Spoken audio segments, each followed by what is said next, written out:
안녕하세요. 요즘 소풍 가기 좋은 날씨가 이어지고 있는데요. 오늘은 김밥을 만들어 봤어요. 그런데 김밥 모양이 좀 특이해서 뭉크가 그려놓은 그림 같아요. 잘라놓은 단면의 모양이 다 달라요. 그리고 맛있어요. 김밥 안에 들어가는 재료는 그냥 집에 있는 거 아무거나 사용하시면 돼요.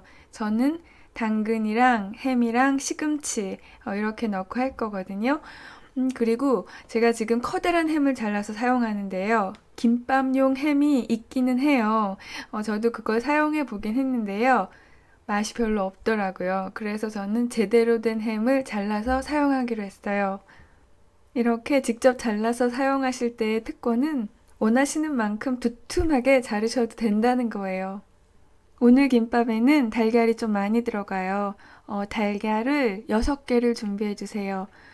달걀 간을 하실 때는요, 보통 달걀 2개에 소금을 4분의 1 티스푼을 넣어주면 딱 맞아요. 오늘은 달걀 6개니까 4분의 3 티스푼을 넣어주세요. 그리고 잘 저어주세요.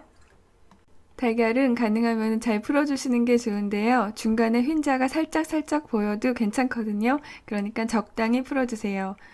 이제는 밥에다가 간을 하기 위해서 단촛물을 만들 거예요. 단촛물은 식초랑 설탕을 2대 1의 비율로 넣어주시고요. 그리고 소금을 살짝 넣어주세요. 들어가는 식초의 양은 밥 한 공기당 테이블스푼 하나를 넣어주시면 적당할 거예요. 어른 밥 한 공기예요. 설탕이랑 소금이 다 녹은 거 확인하시고요. 그리고 식초에 톡 쏘는 향이 좀 날아갈 때까지 끓여주세요. 이제 다 된 것 같아요. 그리고 저는 오늘 밥을 햇반을 준비했어요. 햇반 3개를 준비했는데요. 저걸로 김밥 5줄 쌌어요. 이제 여기에다가 단초물을 부어주시고요. 잘 섞어주시는데요. 밥알이 으깨지지 않게 한 알 한 알 잘 살려서 섞어주세요. 다 섞어주신 다음에 맛을 살짝 보세요. 밥 자체로도 맛있으면 이제 된 거예요. 그리고 이제는 재료들을 볶아줄게요. 팬을 예열하신 다음에 당근을 넣고 그리고 여기다가 소금을 조금 넣고 볶아주세요. 평소라면은 약불에 볶겠지만은 이렇게 팬 전체를 당근이 덮고 있을 때는 중불에 놓고 볶아주세요. 팬에 당근이 캐러멜라이즈 된 부분이 좀 들러붙어 있는데요. 이럴 때는 뜨거운 물 살짝 부어주시고요. 박박 긁어주세요. 찬물을 한꺼번에 부으시면은 팬이 확 휘어버릴 수가 있어요. 그러니까 더 물을 조금 부으시고요. 키친타월로 해도 되지만 그것도 다 돈이잖아요. 그러니까 나무 주걱으로 박박 긁어주시고요. 그리고 이번에는 팬 전체를 뜨거운 물에 한번 헹궈주시고 불에 얹어주세요. 그리고 다시 예열하고 팬이 충분히 뜨거웠을 때 기름을 둘러주신 다음에 다음 재료를 얹어주세요. 제가 이번에 볶을 거는 햄이에요. 햄의 표면에 저렇게 브라우닝이 되면서 맛이 만들어지잖아요. 그럼 이제 건져내 주세요. 그리고 다음 재료를 볶을 건데요. 다음 재료는 시금치거든요. 지금 저는 기름을 닦아주고 있는데 지금 팬에 있는 기름은 한번 가열이 된 기름이라서 오래 쓰면은 산화가 될 수가 있어요. 그러니까 기름을 닦아내 주세요. 그리고 팬을 계속 예열하신 다음에요. 팬이 충분히 뜨거운 상태일 때 기름을 두르지 않고 시금치 절반을 지금 올려놔 주세요. 시금치처럼 수분이 아주 많은 채소를 볶으실 때는 약간의 트릭이 필요해요. 팬은 아주 뜨거운 상태에 볶으셔야 되는데요. 그 상태에서 식용유를 부으면은 기름이 타면서 발암 물질이 나와요. 그러니까 식용유를 붓지 않고 시금치를 먼저 넣으신 다음에 그 상태에서 반을 먼저 볶아주세요. 그럼 팬의 온도가 상당 부분 떨어지거든요. 그때 기름을 두르시고 나머지 시금치를 넣어주시고 같이 볶아주세요. 그리고 오늘 간을 하실 때는 간장이나 피쉬 소스를 사용하셔도 좋아요. 그런데 시금치는 그 자체로도 감칠맛을 아주 많이 가지고 있거든요. 그렇기 때문에 소금 간으로도 충분해요. 소금 약간 뿌려주시고요. 그리고 여기에다가 마늘을 테이블스푼 하나를 넣어주시고 같이 볶아주세요. 시금치는 줄기가 푹 익을 때까지 볶아주세요. 그리고 저 물은 제거해주세요. 그리고 이제는 약불에 팬을 예열하신 다음에 달걀물을 부어주세요. 저는 코팅팬을 사용했는데 스텐펜 사용하셔도 좋아요. 그 대신 아주 재빨리 하셔야 돼요. 여기다가 제일 먼저 햄, 그리고 시금치, 그리고 당근 볶은 거를 차례로 올려놔주세요. 그리고 이제 돌돌 말아줄 거거든요. 만약에 팬의 온도가 너무 높으면은 달걀이 금방 익어버려요. 그러면은 돌돌 말아도 서로 접착이 안 되니까 팬을 충분히 약불에 놔두시고요. 혹시 스텐팬을 사용하신다면은 달걀물을 흘려주신 다음에는 불을 아예 끈 상태에서 재료들을 올려놔주세요.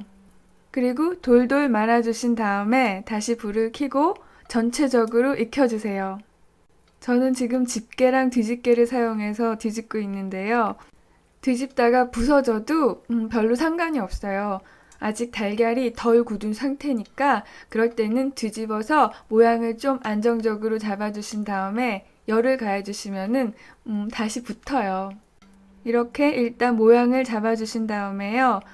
뒹굴뒹굴 하면서 확실하게 익혀주세요. 안에 있는 달걀물까지 확실히 다 익어야지 돼요. 그리고 만약에 재료를 올리는 사이에 달걀이 다 굳었다면은 달걀물을 살짝 더 흘려주시면 돼요. 그리고 혹시 눈치채셨을지 모르겠는데 여기 지금 단무지가 안 들어갔어요. 제가 단무지를 준비하고 옆에 놔뒀거든요. 근데 달걀이 하도 빨리 익어서 제가 정신이 없다 보니까 단무지를 깜빡했는데요. 단무지는 물기만 제거하신 다음에 올려주시면 돼요. 그리고 제가 오늘 간단히 만들다 보니까 재료를 3개밖에 못 올렸는데요. 5개 정도까지 올리셔도 전혀 문제가 없어요. 그런데 오늘 김밥은 안에 들어가는 재료가 지금 통통하잖아요. 그래서 밥을 아주 얇게 펼쳐줘야 돼요. 그럴 때는 밥을 조금씩 여러 군데에 떨어뜨려 주세요. 그리고 그 자리에서 펼쳐주세요. 그래야지 얇게 펴져요. 제가 이 김밥을 그냥 머릿속으로 생각할 때는 달걀말이가 아주 뚱뚱하게 될 것 같아서 좀 걱정을 했어요. 그래서 재료도 안에 3개밖에 못 넣었는데요. 충분히 많은 재료 넣으셔도 되고요. 그리고 밥도 저거보다 조금 더 많이 올리셔도 되더라고요. 근데 저는 개인적으로 김밥에는 밥이 얇게 펼쳐진 게 좋더라고요. 이제 달걀말이를 올리신 다음에 그냥 돌돌 말아주시면 돼요. 그리고 김밥 마는 게 조금 힘들잖아요. 저렇게 여러 번 돌려가면서 동그랗게 말아주는 게 사실 쉬운 일은 아닌데 이 김밥은 엄청 쉬워요. 왜냐면은 안에 이미 동그랗게 모양을 잡고 있기 때문에 저 김밥 말이 없이도 그냥 쉽게 돌돌 말아지고 모양이 잡히더라고요. 그런데 달걀은 제가 28cm 팬을 사용했는데요. 다 싸고 보니까 양쪽에 2cm씩 남더라고요. 팬은 24cm 팬을 사용하셔도 충분할 것 같아요. 김밥이 아주 뚱뚱할 줄 알았는데 생각보다 너무 날씬하게 나왔어요. 여기에다가 참기름을 원하시면은 조금 두르시고요. 그리고 잘라주실 때는 칼에다가 물을 살짝 묻혀주세요. 그리고 이제 잘라주시면 돼요. 저도 처음에 자를 때 어떤 모양이 나올지 굉장히 궁금했거든요. 근데 꽤 이쁘더라고요. 일단 노란색이랑 주황색이랑 초록색이 들어갔기 때문에 색은 예쁠 수밖에 없고요. 자를 때마다 다른 모양의 김밥이 나와서 재밌었어요. 제가 달걀을 완벽하게 동그랗게 말 수가 없었잖아요. 그리고 당근이랑 시금치가 골고루 펼쳐진 게 아니어서 어떤 곳에는 당근이 많이 보이고 어떤 곳에는 시금치가 많이 보이고 다 다른 모양으로 나와서 재밌었어요. 그리고 제가 지금 아주 우유부단하게 하나를 골랐는데요. 이거 되게 맛있어요.